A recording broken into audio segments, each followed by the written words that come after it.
Բարև ձեզ, սիրելիներս, մենք ձեզ հետ շարունակում ենք քննարկել Բհագավադ Գիտան եւ այս պահին ուսումնասիրում ենք նրա 4-րդ գլուխը, որը կոչվում է տրանսցենդենտալ գիտելիք։ Արացիները իրենք առաջ են քաշում այն գաղափարը, որ իրականում կենդանի էակը ինքը կարող է իր ճակատագրի հետևանքները այրի ուսումնասիրելով հոգևոր գիտելիքը։ Եթե իհարկե այդ գիտելիքը իրական հոգևոր է։ Մենք առաջի հերթին ձեզ հետ խոսեցինք նրա մասին, որ Աստվածամերժության դարաշրջանում հոգևոր գիտելիքը կարող է լինել կեղծ, կարող է լինել ճշմարիտ, բայց ոչ լիարժեք եւ կարող է լինել լիարժեք։ Հոգևոր գիտելիքը իր մեջ պետք է պարունակի գիտելիք հոգու մասին, գիտելիք Աստծո մասին, հոգևոր աշխարհի մասին,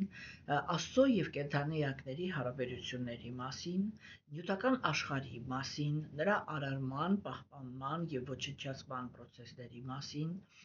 նրա մեջ գործող օրինաչափությունների մասին, կենդանի էակի պայմանավորված վիճակի մասին եւ թե ինչպես ընդհանրապես դուրս գալ նյութական աշխարհից։ Այսինքն պետք է պարունակի գիտելիք հոգևոր աշխարհի, հոգեբանական եւ ֆիզիկական կառուցվածքի եւ նյութական աշխարհի հոգեբանական եւ ֆիզիկական կառուցվածքի մասին։ Երբ որ այս թեմաները իրենք լիարժեք բացված են Սուրբ գրվածքում, ապա մենք կարողանում ենք հասկանալ, որ սա իրական Սուրբ գրվածք է։ Իրական Սուրբ գրվածքը երբեք իր մեջ չի պարունակում շովինիստական ոչ մի գաղափար։ Եվ եթե մենք որևիցե մի Սուրբ գրվածքում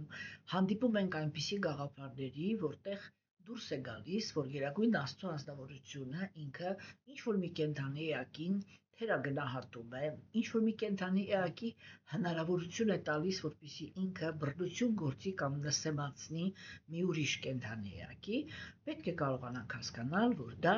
կեղծ, ուրեմն Սուրբ գրվածք է, որը հորինված է մարդու կողմից, եթե նույնիսկ այդ մարդը եղել է բավականին իմաստուն։ Մենք տեսանք Բհագավադ Գիտայից, որ պայմանավորված վիճակում կենդանի էակների վրա ազդում են 3 գոյավիճակները, որոնք իրենք դա իրականում կրքերի, տգիտության, կրքերի եւ իմաստության գոյավիճակներն են, եթե մենք խոսում ենք գիտելիքի տեսանկյունից։ Նրանք, ովքեր տգետ են, նրանց գիտելիքը միշտ պարունակում է բռնություն։ Նրանք, ովքեր կրքոտ են, նրանց գիտելիքը միշտ արդարացնում է զգայական վայելքի ազատությունը։ Նրանք, ովքեր իմաստուն են, նրանք հոգ են տանում բոլոր կենդանի էակների բարօրության համար։ Բայց իմինը նյութական բարօրության եւ կենդանի էակների նյութական գոյության վերաբերյալ։ Արացիները իրենք առաջ են քաշում մի գաղափար, որը չկա ուրիշ ոչ միտեղ, եթե դուք ասեք, որ այդ գաղափարը ինքը կա նաև բուդդիզմում, ես ձեզ կհիշացնեմ, որ Բուդդան ինքը ծնվել է Հնդկաստանում եւ օգտվել է արիացիների գաղափարախոսությամբ եւ ծնվել է նրա համար, որպեսզի հերքի 4 վեդաները։ Ինչու համար, որպեսզի մարդկությունը ինքը դադարի կատարել կենդանիների զոհագործություններ։ Եվ այսպես սիրելիներս, ուրեմն մենք ձեզ հետ քննարկեցինք վերջին 2 տեքստերում նրա մասին, որ տրանսցենդենտալ, այսինքն արիացիները իրենք առաջ են քաշում տրանսցենդենտալ գաղափարը, այսինքն մի վիճակ, որը ինքը նյութական աշխարհի այդ գոյավիճակների կամ պատճառահետևանքային կապերի օրինաչափություններից վեր է։ Տրանսցենդենտալ խոսքը ինքը հայտնի է համարյա թե բոլորի համար, հա։ Ուրեմն արիացիները իրենք խոսակցությունը բարձրացնում են տրանսցենդենտալ գաղափարի, այսինքն երբ որ կա գիտելիք Աստծո, հոգու եւ հոգևոր աշխարհի մասին։ Մենք տեսանք, որ Տեր Կրիշնան ինքը բացատրեց, որ նյութական աշխարհում գոյություն ունի սխալ գործողություններ, ճիշտ գործողություններ եւ անգործություն։ Հոգևոր աշխարհում սխալ գործողություններ գոյություն չունեն։ Հետևաբար այս տեքստերը իրանք վերաբերվում էին հենց նյութական աշխարհին։ Մենք տեսանք, որ գերագույն աստվածավորությունը ինքը առաջ կասես մի շատ կարևոր գաղափար, որպեսզի կենդանիակը ինքը կարողանա բարձրանա տրանսցենդենտալ մակարդակի, ինքը պետք է շատ լուրջ լսի գիտելիքը նրա մասին, թե ինչպես է գալիս այս աշխարհ ինքը գերագույն աստվածավորությունը, ինչպես է եւ ինչու համար է ինքը այստեղ գործում եւ ինչպես բացարձակապես նյութական էներգիայի կողմից ոչ մի ազդեցություն չկրելով վերադառնում է հոգևոր աշխարհ։ Հաջորդ գաղափարը, որը ինքը առաջ քաշվեց, կայանում էր նրանում, որ անձնավորությունը ինքը պետք է հոգևոր գիտելիքը ստանա հոգևոր ուսուցչից։ Հոգևոր ուսուցիչը ինքը տիրապետում է այդ գիտելիքից, մենք բազմիցս տեսել խոսել ենք, որ արիացիների հոգևոր ճանապարհը ինքը բաղկացած էր 4 էտապներից եւ ամեն մի այդ էտապը ունի իր համապատասխան հոգևոր ուսուցիչները։ Առաջինը դա այն հոգևոր ուսուցիչներն են, որոնք կենդանիակին հաստատում են բարոյականության մեջ, որի շնորհիվ կենդանիակը ինքը կարողանում է ազատվել նյութական տառապանքներից եւ հաստատվել նյութական երջանկության մեջ։ Երկրորդ հոգևոր ուսուցիչները դա այն հոգևոր ուսուցիչներն են, որոնք կարողանում են տանել կենդանիակին մինչև նյութական էներգիայից ազատագրման վիճակ։ Եվ ուրեմն երրորդ տեսակի ուսուցիչները դա այն ուսուցիչներն են, որոնք կարողանում են յոգայի պրակտիկայի միջոցով կենդանիակին տանել այնպես, որ կենդանիակը ինքը հայտնաբերի իր սրտի մեջ գերագույն Աստծո անձնավորությունը։ Եվ չորրորդ ուրեմն հոգևոր ուսուցիչները դա այն հոգևոր ուսուցիչներն են, որոնք իրենք կարողանում են վերականգնել կենդանիակի հարաբերությունները Աստծո հետ։ Կամ 5-րդ տիպի հոգևոր ուսուցիչներ, որոնք իրենք իզորու են կենդանիակին անցկացնել բոլոր այս 4 էտապներով։ Եվ իրենք կոչվում են պարամահամսաններ, այսինքն կատարյալ հոգևոր ուսուցիչներ։ Մենք տեսանք, որ Տեր Շի Կրիշնան ինքը ասեց, որ կենդանիակը համապատասխան իր զարգացման աստիճանի պետք է ընդունի հոգևոր ուսուցիչ, պետք է խոնարհ ծառայի նրան եւ խելացի հարցեր տա։ Եվ այսինքն հոգևոր ուսուցիչ եւ աշակերտ հարաբերությունների իմաստը կայանում է նրանում, որ հոգևոր ուսուցիչը ինքը հասկանում է հոգևոր գիտելիքը, տիրապետում է այդ գիտելիքին, որովհետեւ իրականացրել է այդ գիտելիքը, եւ այդ պատճառով ինքը կարող է ճիշտ մատուցել գիտելիքը իր աշակերտներին։ Սա ինքը փաստը արդեն նշանակում է, որ հոգևոր գիտելիքը ինքը ինչ-որ գաղտնիք ունի, որովհետև այլ կերպ Տեր Շի Կրիշնան ինքը կասեր, գոյություն ունի վեդայական գրականությունը, գնա կարդա այդ գրականությունը եւ զարգացիր։ Բայց ինքը ասում է դիմիր հոգևոր ուսուցչին, այսինքն դիմիր այն ազնվորությանը, որը այդ գիտելիքը իրականացրել է։ Եվ նա քեզ կկարողանա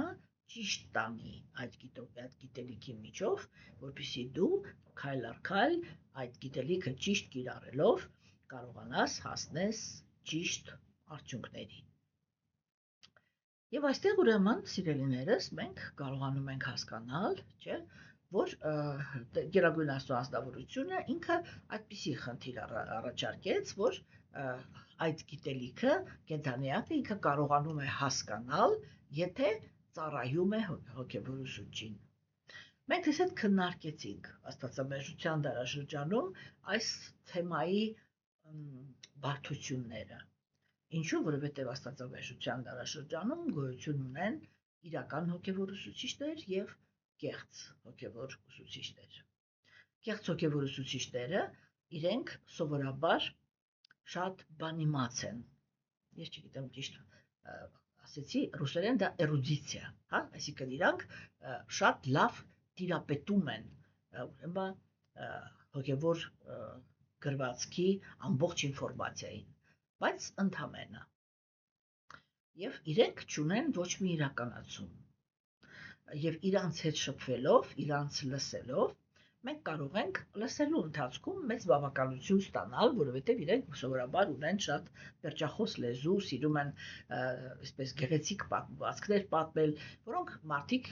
սենտիմենտալ մարդիկ սիրում են լսել։ Եվ կան իրական հոգևոր ուսուցիչներ, որոնք իրենք գիտելիքը ոչ թե այսպես այդ գիտելիքը իրաց համար ոչ թե ուղակի բանիմացություն է, իրակ ոչ թե ուղակի սուրբ գրվածքը անգիր գիտեն, այլ այդ սուրբ գրվածքը իրականացրել են։ Այդպիսի անձնավորությունները կարող են այսպես ծավալուն ինֆորմացիա չունենան, որովհետև իրանք իրենց հոգևոր զարգացման համար հենվում են գլխավոր գրվածքների վրա, որոնք նախատեսված են այդ փուլի համար, եւ դրանից ավելորդ ոչ մի բան չեն ուսումնասիրում, այլ ուղղակի իրականացնում են այդ գիտելիքը։ Եվ այսպես ուրեմն մենք խոսեցինք դրա մասին, որ այո, այդ հարցը բավականին բարդ է մեր ժամանակներում, ժամանակի ընթացքում քննարկելով եւ Բhagavad-ամը եւ Bhagavad Gita-ն, ես վստահ եմ, որ մենք կսովորենք ընդհանրապես տարանջատել իրական ուսուցչին ոչ իրական ուսուցչից, եւ այստեղ սիրելիներս, ուրեմն մենք կարող ենք եւ անցանք հաջորդ տեքստին, որտեղ Տեր Շիկրիշտան ինքը ասեց, որ ուրեմն այդ գիտելիքը ինքը կարող է օգնել, որպեսզի անձնավորությունը ինքը անցնի յութական աշխարհի օվկիանոսը։ Մեր այսօրվա տեքստն է 4-րդ գլխի 36-րդ տեքստը, եւ այն հնչում է այսպես. Նույնիսկ եթե դու բոլոր մեղսավորներից ամենամեղսավորն ես, հոգևոր գիտելիքի նավ բարձրանալով դու անշուշտ կանցնես տառապանքների օվկիանոսը։ Ինչպես տեսնում ենք, այս տեքստը ինքը առաջ է քաշում շատ այսպես բավականին ծանրակշիռ գաղափար, չէ, եւ կարեւոր է իրականում մարդու համար, որովհետեւ երբ որ մենք ուսումնասիրում ենք Bhagavad Gita-ն, մենք տեսնում ենք, որ Տեր Շիկրիշտան ինքը կենտրոնացնում է մեզ հոգևոր գիտելիքը ուսումնասիրելու, այն լսելու, ուրեմն կարևորության վրա, չէ՞։ Կան մարդիկ, որոնք իրենք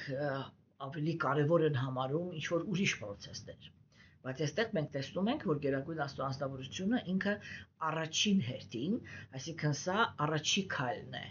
առաջի քայլը հոգևոր կյանքում պետք է լինի հոգևոր գիտելիքի ուսումնասիրությունը,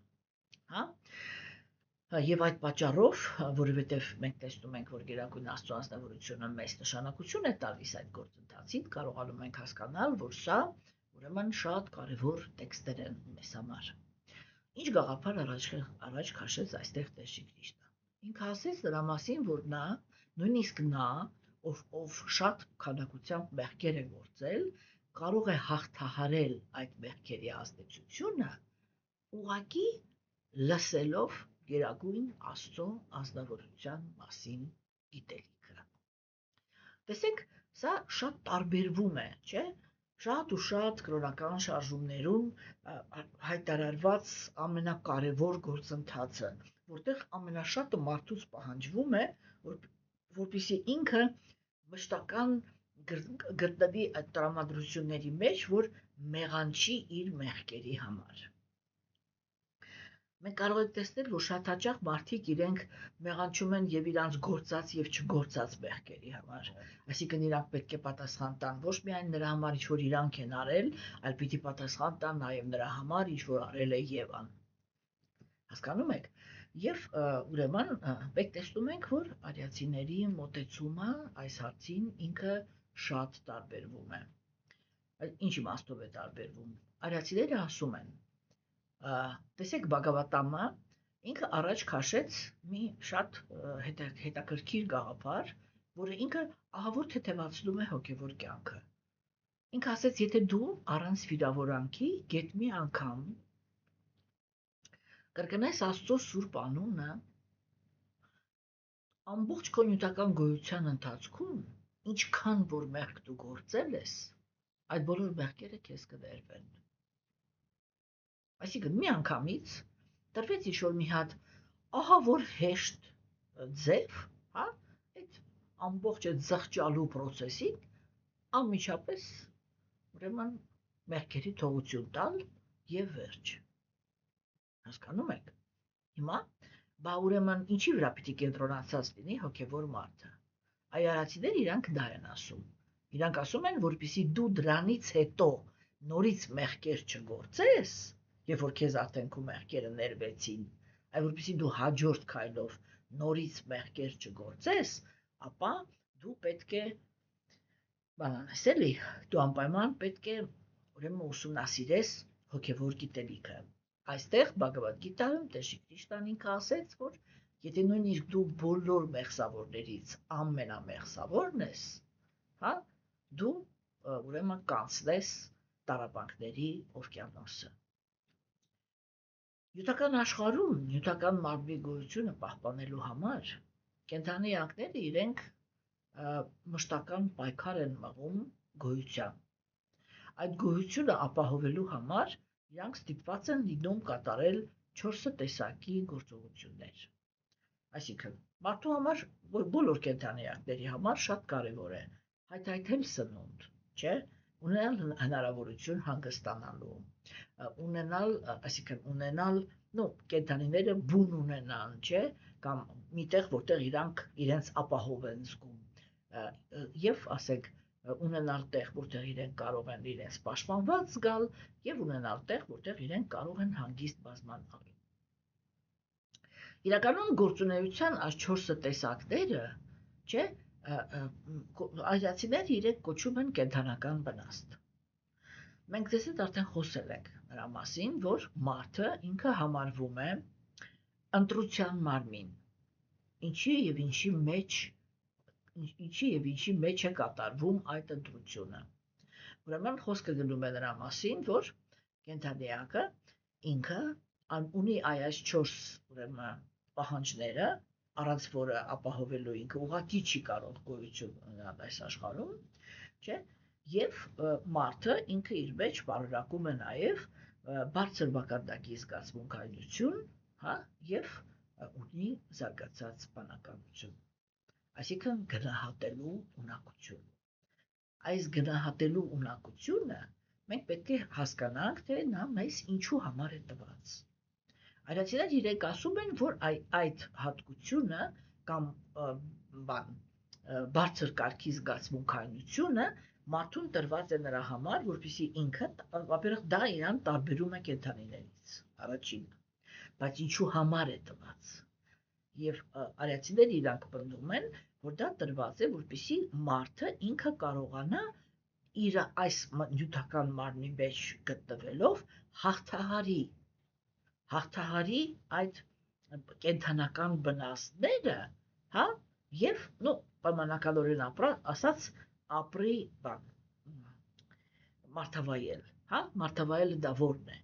որ կենդանիակը ինքը մարդու մարմնի մեջ հնարավորություն ունի շտկել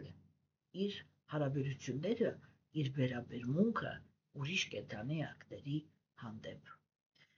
Միայն եւ միայն այդ շտկումն է, որ վերջի վերջո բերում է կենդանիակին հոգևոր աշխարհ։ Հասկանում եք։ Ուրեմն առաջին հերթին անձնավորությունը այրան ներվեց իր բոլոր մեղքերը։ Հիմա ինքը ինչ պիտի անի։ Ինքը պետք է աշխատի դրականի վրա։ Այսինքն ինքը պետք է վերցնի բարոյականության օրենքները առաջի հերթին եւ այդ բարոյականության օրենքների հիմքի վրա այսպես հարաբերվի, հա, իրեն շրջապատող մարդկանց հետ, որտեղ շատ մեծ դեր էր կատարում, ինչպես մենք դա տեսանք 3-րդ գլխում, չէ, կենդանիակի պարտականություններ կատարելու պատրաստակամությունը։ Եվ հիմա տեսեք, ասենք, չէ, եւ դա է խնդիրը, որ մարդկային մարմինը դա ընտրության մարմինն է։ Այսինքն հենց մարդկային մարմնում է, որ կենդանիակը ինքը մի հարցի է պատասխանում, ինքը ուր պիտի գնա։ Դեպի կենդանական մարմիններ, թե դեպի վերև։ Հասկանում եք։ Եվ ուրեմն այս խնդիրը ինքը իրականում շատ կարևոր է, չէ՞։ Հիմա մենք արդեն, եթե այս 4 տեսակի գործունեությունը, որը մենք արդեն ձեզ հետ քննարկեցինք, հա, բան են անում, կատարում են կենդանիները, ապա իրենք դա անում են բավականին չոր, առանց ոչ մի բաների դիմելու եւ կենդանական աշխարհում իշխում է ուժի գաղափարը։ Իսկ մարդկային հասարակության մեջ կա երկու գաղափար, որը չկա մեր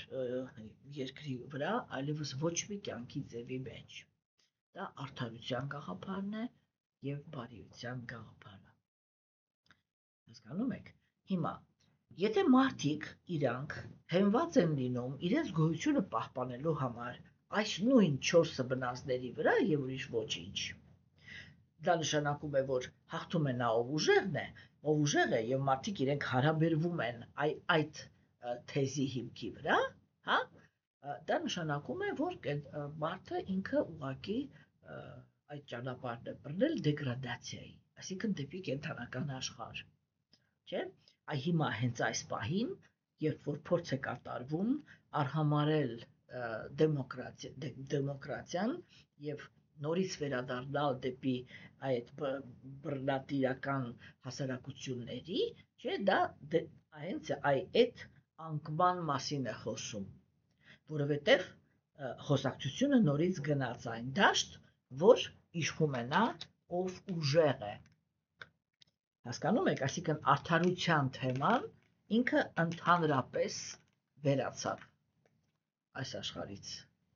Այս պահին համենայն դեպս քաղաքականությունը ինքը տանում է հենց այդ ճանապարհով։ Բայց մենք այստեղ քաղաքականությունը չենք քննարկում։ Ուղղակի ուզում ենք հասկանալ, թե ինչի մասին է, ուրեմն ինչով պիտի տարբերվի մարդու պահելաձևը, չէ՞։ Ուրեմն մարդիկ իրանց գոյությունը պահպանելու համար ունեն մի քանի ընտրություն։ Առաջին ընտրությունը դա, ինչպես մենք արդեն քննարկեցինք, ուրեմն բանն է, կենդանական բնազդների վրա հենվելն է, որտեղ կարևորը դա ուտելիք, հանգիստ, պաշտպանություն եւ բազմանալու հնարավորություն հայթայթելն է։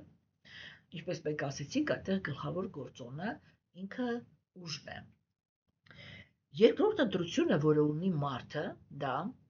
օրենսդրությունն է, այսինքն ինչ-որ օրենքներով մարդկային հասարակությունը, որպեսզի ենթարկվի ինչ-որ համաշխարհային օրենքների եւ պետական օրենքների, ամեն մի պետությունը իր օրենսդրությամբ, չէ, եւ համաշխարհային օրենքների, այսինքն երբ որ կան համաձայնություններ եւ գլխավորը դա ոչ թե ուժն է, այլ համաձայնությունը։ Իհարկե, ցանկացած համաձայնության, այսպես կոչված գարանտը միևնույն է մնում է ուժը, եւ դրա պատճառով այո, արիական քաղաքակրթությունը ինքը նույնպես այդպիսին էր։ Մենք դες այդ քննարկել ենք բազմիցս, չէ՞ որ արիական քաղաքակրթությունը ինքը զինված քաղաքակրթություն էր։ Հասկանում եք։ Եվ ուրեմն, սիրելիներս, մենք տեսնում ենք, որ մարդը ինքը կարող է եւ զինվել, բայց եւ այնպիսի իրականություն ստեղծել, որտեղ ուրեմն կան գործում են համամարտկային կամ պետական օրենքները, որտեղ փորձ է կատարվում հաստատել արդարություն։ Թեկուզ արդարության համար պետք է ասենք, որ դա դժվար թե հաջողվում է մարդկության այդ դեպքում։ Եվ կա երրորդ ընտրությունը, դա նա է, որ մարդիկ իրենց գոյությունը ապահովելու համար ընդունում են Աստծո խորհուրդները։ Ամենիսու գրվածք ինքը խոսում է նրա մասին, որ Աստծո խորհուրդները ներկայացված են միայն եւ միայն իր մոտ։ Մենք տվյալ դեպքում քննարկում ենք արիացիների գիտելիքը եւ ուրեմն այս պահին հենվում ենք հենց որպես աստվածային խորհուրդներ հենց արիացիների գրվածքների վրա, հա, եւ երբ որ Աստծո օրենքներն են գործում կամ Աստծո խորհուրդներին են լսում կենդանիակները, այնտեղ մտնում է մի շատ կարևոր գործոն, որ է այդ գործոնը։ Այդ գործոնը դա նա է, որ մարդը ինքը ունի կապվածություններ եւ ունի ատելություններ։ Երբ որ ինքն է օրենքներ հաստատում, մենք սա շատ ենք քննարկել, չէ՞, ուրեմն այդ օրենքները իրենք չեն պարունակում իրենց մեջ արդարություն։ Երբ որ մտնում է իրական Աստծո գաղափարը եւ նրա խորհուրդներն են հնչում, ապա մենք այդտեղ ստանում ենք բացարձակ արդարության խոսակցություն, որովհետև բոլոր կենդանի էակները գերագույն Աստծո ազնվորության անբաժանելի մասնիկներն են։ Եվ ինքը երբեք չի առաջարկի որևիցե մի այնպիսի գաղափար, որի հիմքում որևիցե մի կենդանի էակ կտուժի։ Այսինքն սա Աստծո խորհուրդները դա ամենաարդար, որպես իրանց ամենացածր բան եւ ամենաբարի խորհուրդներն են, որպես ամենաբարձրը։ Ուրեմն, եթե մարդը ինքը առաջնորդվում է կենդանական վնասներով, ուրեմն այդպիսի պահվածքը մարդուն շարունակում է խճճել այդ մենք արդեն խոսեցինք նրա մասին, որ եթե կենդանական վնասներն են, դա բռնության դաշտն է, չէ՞, եւ կենդանիակը ինքը եթե գործում է բռնություն, հետո պետք է այդ բռնությունը ինքը ստանա։ Ինչու՞, որովհետեւ այո, կա այդպիսի մի ասացվածք, որը ինքը ճշմարտացի է բոլոր կրոնականությունների համար։ Աստված ամեն տեղ ասում է. «Մի արա ուրիշի հետ այն, ինչ չէիր ուզի, որ արվեր քո հետ»։ Հասկանում եք։ Եվ ուրեմն, եթե մարդը կամ հասարակությունը ինքը ուրեմն հետևում է կենդանական վնասներին, դա նշանակում է, որ всё, այդտեղ մտավ ուժի գաղափարը, իսկ ուժը դա բռնությունն է։ Եվ այդ բռնությունից առաջացած մեղքերը, չէ՞, այսպես բան էլի կծիկի պես հավաքվում են եւ շարունակում են կենդանի էակի նյութական գոյությունը։ Այստեղ դուք կարող եք հակաճառել ինձ եւ ասել, բայց չէ՞ որ նյութական աշխարհի օրենքները, արարել է ինքը Աստված։ Եվ մենք տեսնում ենք, որ Բագավատամով հենց հիմա, հենց այս պահին, երբ որ ուսումնասիրում ենք, մենք արդեն իսկ տեսանք եւ քննարկեցինք այդ գաղափարը, չէ՞, որ իրականում թե ինչպիսի օրենքներ են գործում նյութական աշխարհում հոգեբանական տեսանկյունից, թե ասենք բնությունը ինքը ինչ օրենքների հիմքի վրա է, դա գալիս է կենդանի էակի ցանկություններից։ Այսինքն ոչ թե Գերագույն Աստծո ազնվորությունը ինքը նյութական աշխարհը այսպես կամովի ստեղծել է բռնության հիմքի վրա եւ կենդանի էակն էլ հայտնվել է այդ բռնության ջրաններում, չէ՞, այդ ժամանակ ամբողջ պատասխանատվությունը պիտի ընկներ Աստծո վրա, եւ այդ ժամանակ մենք պետք է Աստծուն առաջարկեինք, որ ինքը ընդհանրապես զբաղվեր իր զարգացումով եւ գար այն հասկացողության, որ իրավունք չունի նախապես այնպիսի պայմաններում տեղադրի կենդանի էակներին, որտեղ իրանք չեն կարող լինել ոչ բարոյական, ոչ բարի։ Բայց Գերագույն Աստծո ազնվորությունը ինքը ասում է, ես պատասխանատու չեմ ոչ կենդանի էակների ոչ լավ, ոչ վատ արարքների համար։ Կենդանի էակները մոլորությունից է, որ այդ պատասխանատվությունը դնում են իմ վրա։ Դա հենց իրենք կենդանի էակներն են իրար հանդեպ բռնություն գործում, չէ՞, եւ այդ բռնություն գործելը ինքը կենդանի էակին խճճում է մեղքերի մեջ։ Երբ որ կենդանի էակները իրանք հետևում են Աստծո կողմից տրված խորհուրդներին, ապա դադարում է այդ բռնության շղթան։ Ես շատ եմ բերում Բhagavad Gita-ի 13-րդ գլխի 5-ից 8-ից 12-րդ տեքստերը, չէ՞, որտեղ Գերագույն Աստծո ազնվորությունը ինքը առաջի 5 բառերով տեղափոխում է մեզ որակները, որոնք պետք է ունենան նրանք, ովքեր հետևում են Աստծո խորհուրդներին, չէ՞, եւ դա հնչում է այսպես. համեստություն, խոնարհություն, բռնությունից ազատ վիճակ։ Տեսեք, եթե մենք ընդունում ենք, որ Տեր Քրիստոսն ինքը Գերագույն Աստծո ազնվորությունն է, ապա մենք ստանում ենք այսպիսի մի բան, հակասություն։ Որն է այդ հակասությունը։ Այդ հակասությունը ինքը կայանում է նրանում, որ Գերագույն Աստծո ազնվորությունը մի կողմից ինքը ստեղծել է աշխարհ, որը հենված է բռնության վրա, Մյուս կողմից ինքը ասում է, որ նա ով որ գիտելիքի է տիրապետում, նա ազատ է բռնության հակումից։ Եվ ստացվում է, որ Գերագույն աստվածավորությունը ունես կներեք կոպիտ ասած մի քիչ իքնել չի հասկանում вообще ինչ է անում, որովհետև իր երկու արարքի միջև կա 180 աստիճանոց հակասություն, այսպես տարբեր ուղղություններ են։ Ինքը արարել է մի աշխարհ, որի հիմքը բռնությունն է,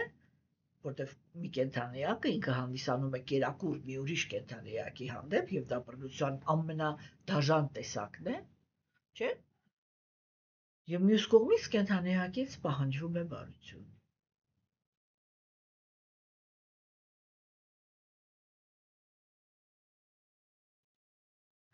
Մենք տեսնում ենք, որ այդ հակասությունից դուրս գալու համար կան կրոնական տեսություններ, որոնք իրենք հայտարարում են, որ առաջերտին, որ կենդանիները իրենք նախատեսված են կերակուր լինելու համար, իսկ մարդը ոչ։ Միանգամից տեսնում ենք, որ այս գաղափարի մեջ կա շովինիզմ, բայց նյութական աշխարհը ռեալ ունի այդպիսի կառուցվածք։ Առյուծը երբեք չի կարող դառնալ խոտակեր, իսկ կովը մսակեր։ Մեկը ստեղծված է որպես խոտակեր, մյուսը որպես մսակեր, եւ այդ մսակերը ինքը գիշատիչ է, այսինքն որսորդ, եւ ուրիշի կյանքի հաշվին է ապրում։ Եթե մենք դրան գումարում ենք, որ բուսականությունը դա նույնպես կենդանի էակներ են, հա, ապա բոլորը հավասարաչափ կոպիտ ասած մարդասպաններ են, բոլորն էլ իրանք սպանությամբ է զբաղված։ Հասկանում եք։ Հիմա ուրեմն կարողանում ենք հասկանալ այս պարագայում, չէ, որ ինչ-որ հակասություն կա, բայց մյուս կողմից էլ մենք տեսնում ենք, որ ամեն տեղ ասված է, որ մարդը ինքը պետք է լինի, հոգևոր մարդը պետք է լինի բարի։ Ուրեմն այդ հակասությունից դուրս գալու համար ընդունվում է այդպիսի գաղափար, որ Գերագույն Աստծո անձնավորությունը ինքը ստեղծել է այնպես, որ կենդանիակները իրենք ցավ չեն զգում, երբ որ իրանց մորթում են, որ իրենք նախատեսված են ուտելու համար, որ իրանք ընդհանրապես չեն հասկանում իրանց հետ ինչ են անում, չէ՞։ Այսինքն սա օգնում է, որպեսզի մարդը ինքը անջատի իր մեջ մեղքի զգացումը, որ իրականում ինչին որ ինքը կպնում է, այդ ամեն ինչը իր մեջ սպանություն է պարունակում։ Եթե նույնիսկ ինքը բուսակեր է, հասկանում եք, չի հաջողվում այս աշխարհում խուսափել բռնությունից։ Ինչու է ուրեմն, կարող է որ Տեր Կրիշնանիքը այդքան հիմար է, որ չէր կարողանում հասկանալ, թե այս նյութական աշխարհը ինքը ինչ բան ունի, կառուցվածք ունի, եւ այդքան խորը փիլիսոփայություն ուրեմն տալուց հետո հանկարծ ինչ-որ մի այնպիսի բան է պահանջում կենդանիակից, որը իրականացվելիք չի։ Մենք տեսնում ենք, որ արյական քաղաքակրթությունը ինքը մեծ նշանակություն էր տալիս բուսակերությանը։ Կենդանիների ուտելը դա հիմնականում թույլատրված էր շուդրաներին, այսինքն ամենացածր կարգին, եւ իշխանավորներին, հատկապես այն իշխանավորներին, որոնք իրենք ռազմի դաշտ էին դուրս գալիս։ Հա, ինչու համար։ Այս դրա համար, որպեսզի իրանց մեջ այդ գիշատիչի, այսինքն սպանողի, որսորդի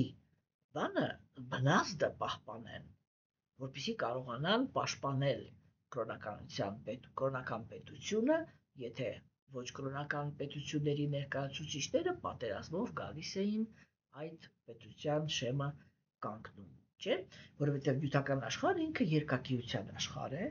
եւ այստեղ միշտ կարելի է հանդիպել թշնամանքի։ Եվ ուզում ես դու հոգևոր եղի, ուզում ես դու, չգիտեմ, ով ուզում ես եղի, դու միշտ պետք է պատրաստ լինես,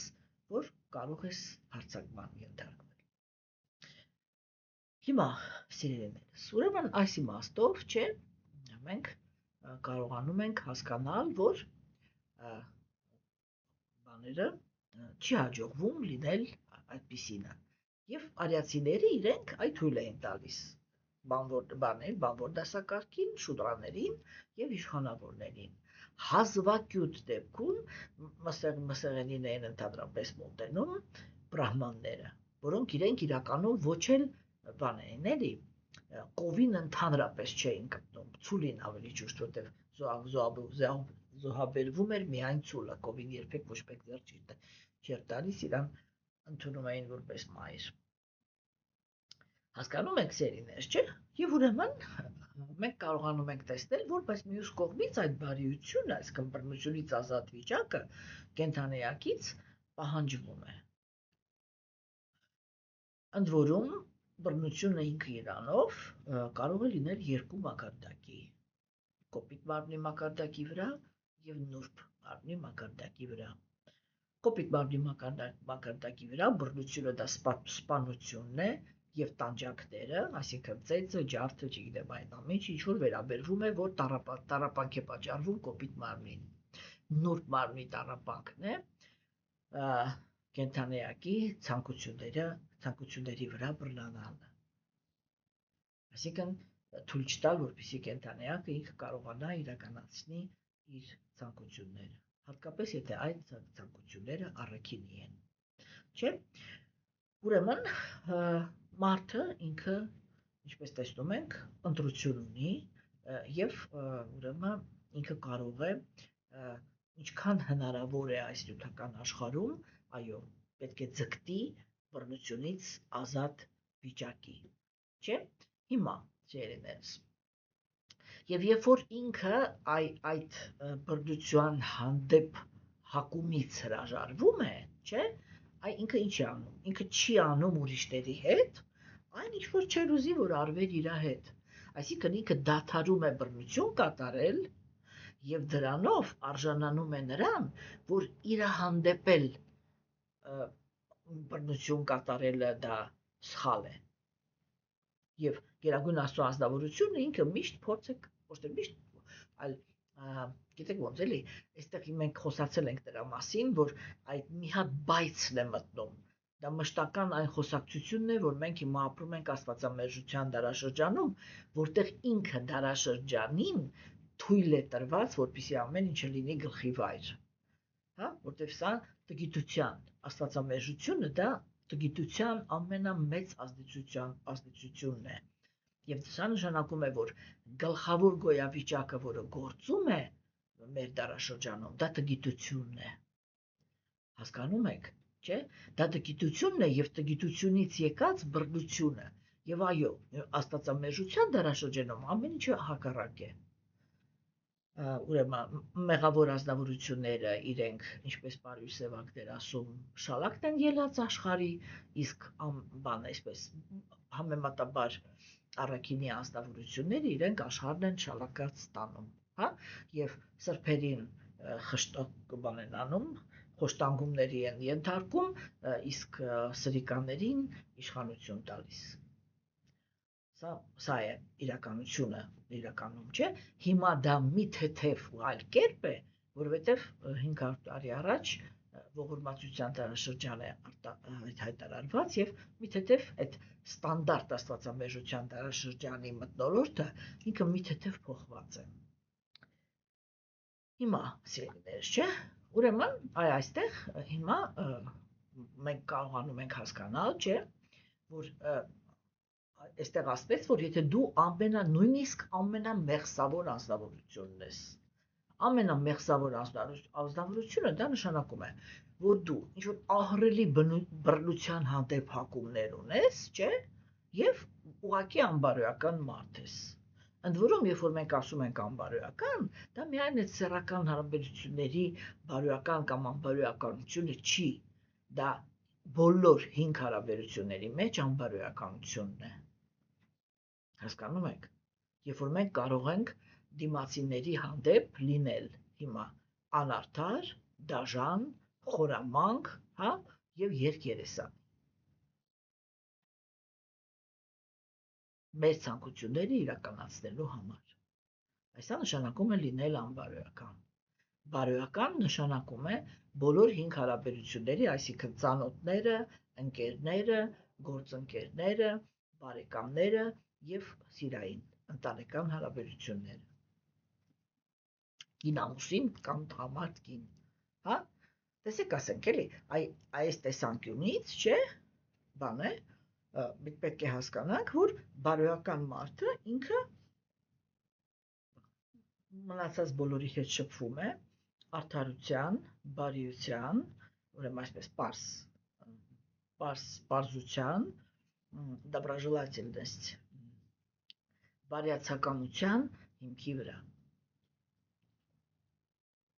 Եվ եթե հանկարծ, մենք միշտ դա քննարկել ենք, չէ, որ եթե հանկարծ ինքը ինչ-որ մի հատ այնպիսի ցանկություն ունի, որը ենթադրում է, որ ինչ-որ մի կենդանիակ պիտի տառապի,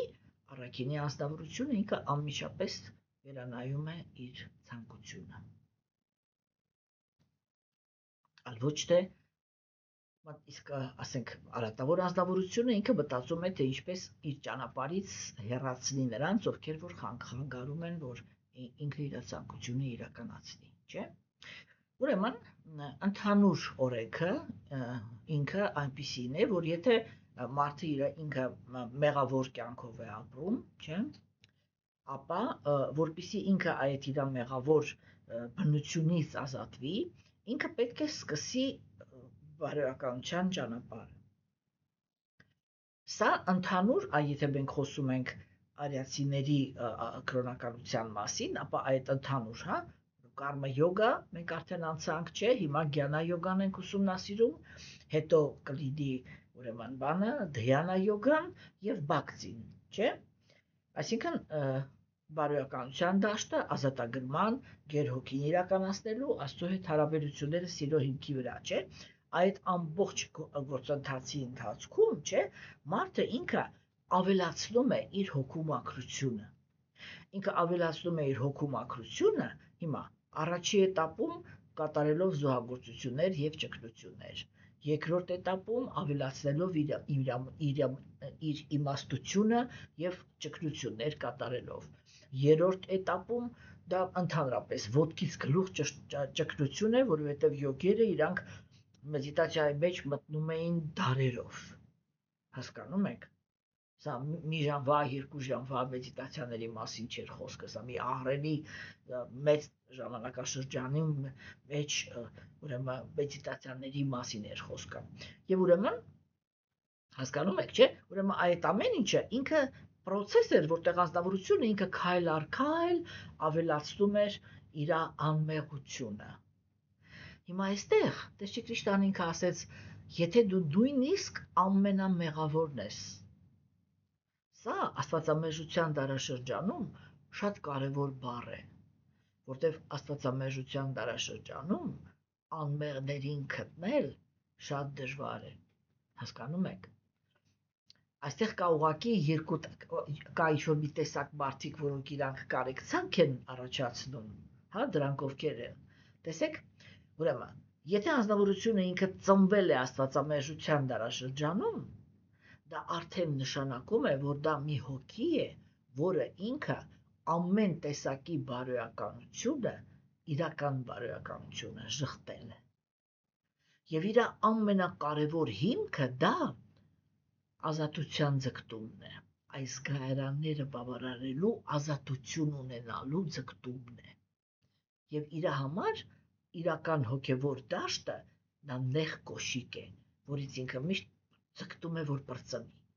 Այդպիսի հոգիներն են, որ ծնվում են աստվածամեժության դարաշրջանում։ Հիմա, բայց ինքը աստվածամեժների մեջ, չէ, որովհետև իրանց շատ կոպիտ որ ասեմ, իրանց գլխին Աստված չկա, հասկանում եք։ Իրանք անարդարության հիմքի վրա են շփվում իրար հետ եւ ուժի տեսանկյունից, չէ։ Ուրեմն այ աստվածամեժության դարաշրջանում կան անձնավորություններ, որոնք իրանք ուժ են հավաքել եւ շատ նեղացնում են նրանց, ովքեր որ թույլ են։ Այդ թույլերին, երբ որ մենք տեսնում ենք, իրանք զոհի տեսք ունեն եւ այդ զոհը, չէ, ինքը մեր մեջ կարեկցանք է առաջացնում։ Մենք մտածում ենք, այս սա սրիկա է, իսկ սա զոհ է։ Բայց իրականում, եթե ինքը ծնվել է աստվածամեժության դարաշրջանում, դա արդեն նշանակում է, որ ինքը իր անցյալ կյանքերում շատ մեծ մեղքերի բեռ ունի։ ամմեղները աստվածամեժության դարաշրջանում չեն ծնվում։ Ամմեղները գալիս են, բայց այսպես հատուկենտ ամմեղներ են գալիս նյութականը այս աստվածամեժության դարաշրջան քարոզելու համար։ Հասկանում եք, բայց ինքը այդ բուն աստվածամեժության դարաշրջանի ապրողները իրանք ուղն ու ծուծով ներքաշած են իրանց մեջ, հասկանում եք, այդ ազատության ձգտումը եւ այդ էլի վատարարքներ կատարելով այդ գոռոզությունն էլ է իրականում էլի, ասենք մեծ խնդրեմ, չէ՞, հասկանում եք, այսինքն ամեն մեկը այդ դաժանությունը, գոռոզությունը, ագահությունը, փառասիրությունը, չէ՞, բանը, տրփանքը, էգոիզմը, չգիտեմ, էսեն են, ինչքան որ բացական բան գիտեք, չէ՞։ Այդ դրանք իրանք միևնույնն է բնորոշ են, ուղղակի նրանք, ովքեր որ շատ վատ ճակատագիր ունեն, այսինքն շատ մեծ մեղքերի աշխարհ ունեն իրանց մեջքի հետևում, հասկանում եք, իրանք այնպիսի պայմաններում են ծնվում, որ երբ որ նայում ես, կարիքցանք ես ունենում, իսկ նրանք, ովքեր որ հաջողակ են աստվածամեժության դարաշրջանում, այսինքն իրանց ուժը տեղն է, հա, իրանք հակառակը, իրանք ջղայնացնում են, որ ինչու, որովհետև իրանք չարաշահում են։ Բայց ես ձեզ վստահացնում եմ, այդ հայերով ինչի ենք ասում, օձը տաքաստողին է գծում, որ հենց որ իրանց մի քիչ տեղը լայնանա, իրանք այդ նույն բացարձակապես նույն բնութագրերն են ցույց տալիս, ինչ որ մեղադրում էին, երբ որ այդ նույն տեղում իրանք չէին նստած։ Հասկանում եք, չէ՞։ Ու ասենք շատ հաճախ մենք մեր կենցաղում կարող ենք այդ երևույթի հետ հանդիպել, չէ՞։ Հիմա դրա համար այս խոսքը, որ ասեց այստեղ Տեր Կրիշնան, ինքը շատ կարևոր է մեր համար, աստվածամեժության դարաշրջանում ապրողների համար, որ նույն եթե ազնվորությունը ինքը նույնիսկ շատ մեղքեր գործած է, չէ՞, հոգևոր գիտելիքը ուսումնա, այ ուղղակի, ուրիշ ոչ մի բան, որ ինքը չանի, ուղղակի հոգևոր գիտելիքը լսելով ինքը մաքրագործվում է։ Իսկ երբ որ ինքը մաքրագործվում է, ինքը տառապանքների այդ տառապանքների դաշտից դուրս է գալիս։ Հասկանում եք։ Հիմա տեսեք, եւ ազգային եւ անդադական մարդու տեսանկյունից, չէ, երբ որ իրադրությունները իրանք գնում են դեպի տառապանք, ասենք դեպի կորուստ, հա, դեպի կորուստներ, դեպի տառապանք, մենք պետք է հասկանանք, որ այդտեղ մեղքեր են կուտակվում։ Եվ այդտեղ իրականում անմեղներ չկան, բոլորը մեղավոր կյանք, այսպես էլի 95%-ը մեղավոր կյանքով են ապրում։ Հասկանում եք։ Եվ այդ նույն մեղավոր կյանքով ապրելով, մեկը մյուսի հանդեպ գոռոզություն են տրամադրում, ինչ որ այդ ամբողջ նյութական, ես սովորաբար ասում եմ նյութական ղալմաղալը։ Չէ՞։ Բայց երբ որ այդ իրադրությունները գնում են դեպի այդտեղ, դա նշանակում է, որ մարդը ինքը մեղսավոր է։ Հասկանում եք։ Այսինքն այդտեղ կուտակվում են այդ, կուտակվում է տառապանք տալու անհրաժեշտությունը։ Չէ, եթե ազգի մեջ ամեն մի անձնավորություն ինքը սխալ քայլեր է անում։ Հա, սխալ քայլեր է անում, ինքը ինչ է հավաքում։ Ինքը իրանով արժանանում է Աստծո կողմից պատժի, չէ՞։ Հիմա եթե բոլորն են սխալ, 95%-ը սխալ քայլեր են անում, այդտեղ ինչ կուտակվեց։ Համընդհանուր տառապանք, չէ՞։ Հասկանում եք։ Եվ այն գերագույն Աստծո անձնավորությունը, գիտեք, այստեղ ինքը այնքան հեշտ բան է ասում, որ մարդու հավատն էլ չի գալիս։ Ինքը ասում է ուղղակի իրական հոգևոր գիտելիքը ուսումնասիրելով դու կվերանցես տառապանքի օվկիանոսը, այսինքն կստանաս մեղքերի թողություն եւ ազատագրում մեղքերից։ Հասկանում եք։ Եվ կարծում եմ, որ այդ տեսանկյունից այս տեքստը ինքը եւ շատ գործնական էր, որովհետեւ շատ ուղղակիորեն էր ցույց տալիս, թե ինչով պետք է զբաղվել, հա, եւ մյուս կողմից էլ այնքան հեշտ սկզբունք է առաջարկում, որ մարդու հավատը չի գալիս։ Բայց դա փորձարկման հարց է, հա, կարելի է փորձարկել եւ համոզվել։ Եվ ասենք, եթե անձնավորությունը ինքը իր կյանքում է այդ անում, ինքը պետք է իր կյանքում տեսնի, որ ինքը ազատագրվում է տառապանքներից։ Եթե այդպիսի անձնավորությանը որևիցե մեկին հաջողվում է տառապանք պատճառել, դա կոչվում է վիրավորանք Աստված Սուրբ Մարդուն, եւ այդ ժամանակ այդ տեղանքը, որտեղ այդ վիրավորանքը տեղի ունեցել, շատ ավելի խորը եւ շատ ավելի վատ բաներ է ստանում, ռեակցիաներ է ստանում, քան ուրեմն ուղղակի իրանց սովորական մեղքերը գործելուց պիտի ստանային։ Եվ ուրեմն մենք այսօր ստացանք տեսეთ մի շատ կարևոր սկզբունք, շատ հեշտ սկզբունք, սա շատ կարևոր է, որովհետեւ իրականում Գերագույն Աստծո ազնվորության տրամաբանությունը ինքը մտնում է այդ մի նախադասության մեջ, որը օգտագործում են արիացիները. ուժեղ հիվանդին ուժեղ դեղ է պետք, եւ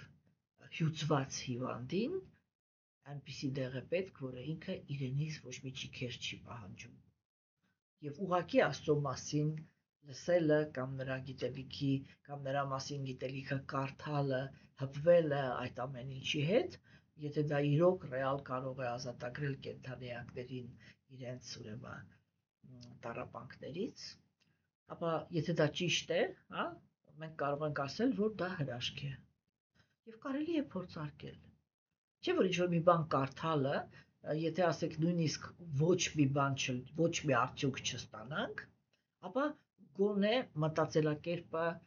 կընդլայնվի, ինչ-որ իմաստություն կավելանա, այսինքն մենք կորուստ միևնույնն է չենք ունենա։ Հասկանում եք։ Եվ եթե կարելի է փորձարկել, եւ օրինակ ասենք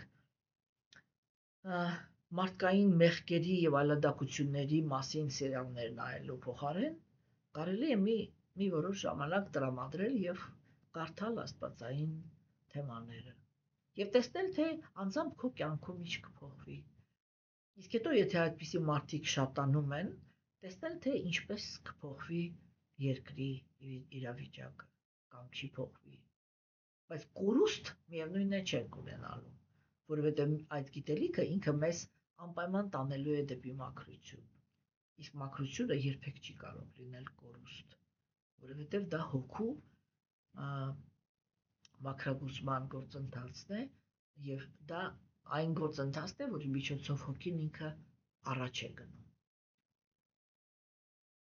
Եվ այսօր այսքանը, սիրելիներս, մինչև հաջորդ հանդիպում, ես ներողություն եմ խնդրում մի փոքր ընդմիջման համար, մորաքույրս էր մահացել եւ ես զբաղված էի այդ գործերով, ուղղակի չէի կարողանում ոչ տրամադրություն կար, ոչ էլ ասենք բանել, ինչ հնարավորություն կար տեխնիկապես, որպեսզի ես ձայնագրեի դասախոսությունները։ Ստեսություն ձեզ։